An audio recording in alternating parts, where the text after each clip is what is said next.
From princes, princesses, tiaras, and balls, these stories have captured the hearts of the young and old for centuries.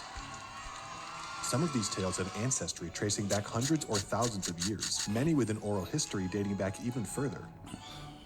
Undoubtedly the most talked about family in the world, the House of Windsor has been on the throne since 1917.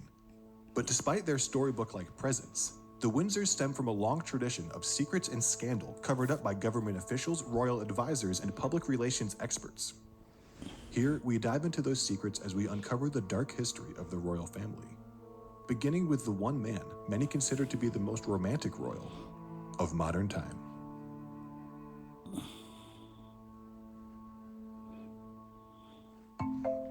Edward VIII was known as the Prince of Wales when he was the heir to the throne, until the death of his father, King George V.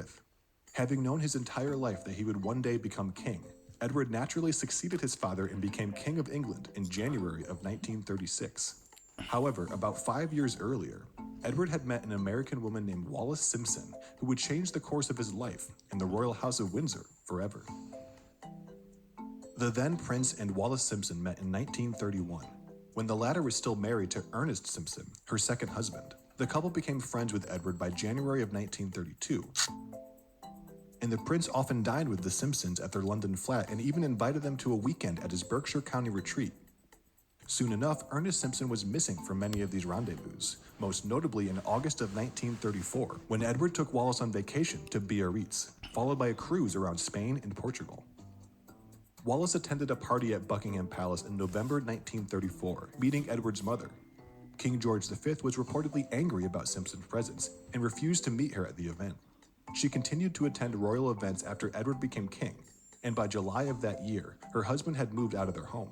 The Simpsons were headed towards divorce, and Edward's relationship with Mrs. Simpson was becoming less covert. Prime Minister Stanley Baldwin advised Edward to act more discreetly in the affair, and told Edward that Britain would never accept Wallis, a twice-divorced American, as queen. By October 1936, the Simpsons' divorce was heard, and Edward asked Baldwin for a morganatic marriage to Wallis Simpson, meaning that they could marry, but Wallis would not be queen, only a consort. The cabinet rejected this proposal outright, and Edward pronounced that he was willing to abdicate if the government continued to oppose his marriage to Wallis.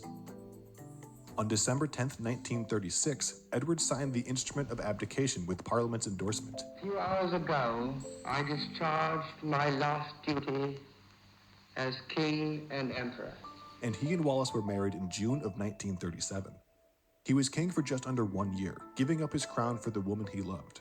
George VI, Edward's younger brother, was crowned as king, paving the way for the current Queen of England, Elizabeth II, to become the country's heir. Edward and Wallis were exiled from England, settling at an estate in France and becoming the Duke and Duchess of Windsor.